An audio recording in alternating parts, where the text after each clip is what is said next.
سلامونه نیکې هیلې احترامات ملګرو. نن 17 اکتوبر دی او د سر سید احمد خان ورځ ده. دغه ورځ مناویږي. کتونکو تاسو به تمنیل هم کتلی وي.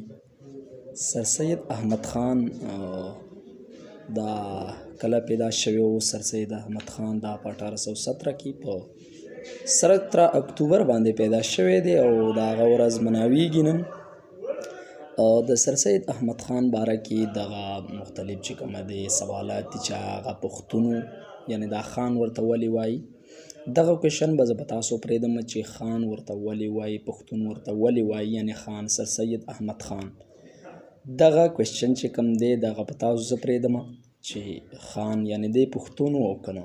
دې نه علاوه دی چې کوم دی کافر و که مسلمانو، نو دې باره کې هم مختلف علماو او مختلفو خلکو چې کوم دی رایګانې ورکړي دي. ډاکټر اسرار احمد صاحب د هغه رای ده چې هغه په خپل هغه دغه باندې ټیک و، خو به هر حال هغه چې کومه دی منکر حدیث و. بهرحال هغه چې کوم دی د جناتو نه هغه دی چې کوم دی منکر و، فرشتې یې نه منلې. دغسې بلا شی چې کوم دی هغه چې کوم دی تفسیر هم لیکلی دی. نو هغه تفسیر چې کوم دی هم د هغې کې چې کوم دی غلطیانې ترې وشوي دي، نو هغه چې کومه دی هغو په دغه باندې کافر ثابت کړی دی چې کافر دی. خو بیا هم د ملک یعنی مطلب مونږ ورته چې کوم دی کافر هم نشو ویلی، ځکه ورته نشو ویلی چې زمونږ سره څه علم خو نشته. مختلف علماو په دغه باندې چې کوم دی هغه رای ورکړې ده. خو بیا هم د سر سید احمد خان په مونږ باندې ډېر احسانات دي، ولې چې دو قومي نظریه یې مخې ته راوړله.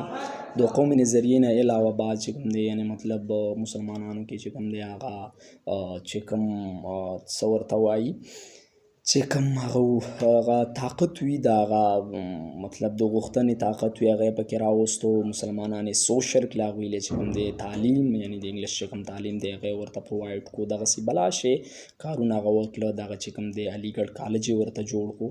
داسې چې کومه دی هغه به چې کوم دی په وخت باندې خپل تصانیف چې کوم دی پبلش کول د خلکو دپاره چې هغه راوچت شي دغه مسلمانان. او حتی بیا چې کوم دی یعنی مطلب دا یوازې د پاکستان سر سید نه و، دا د انډیا هم سر سید دی او دغسې د سب کنټیننټ سر سید احمد خان و.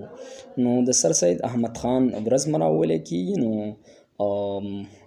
دغه ویډیو مې جوړه کړله او دغه کوېشن چې سر سید احمد خان ته خان ولې ویلی کېږي. دې نه علاوه سر ورته هم ویلی کېږي. سر ورته په دې وجه وایي چې هغه مطلب د اردو کې غټ کار کلی دی.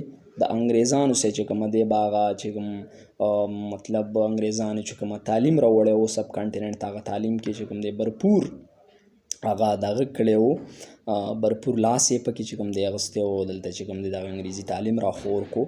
نن سبا چې کوم دی مختلف ډاکټرز تاسو وینئ، تاسو ټیچرز وینئ، دغه مختلف چې کوم دغه دی هغه د سر سید احمد خان د وجې نه دي. نو دغه کوېشن چې هغه پښتون او که نه و، دغه تاسو په کمنټ کې راستولی شئ د دغه جواب. او ما له راکړئ اجازت د لوی الله په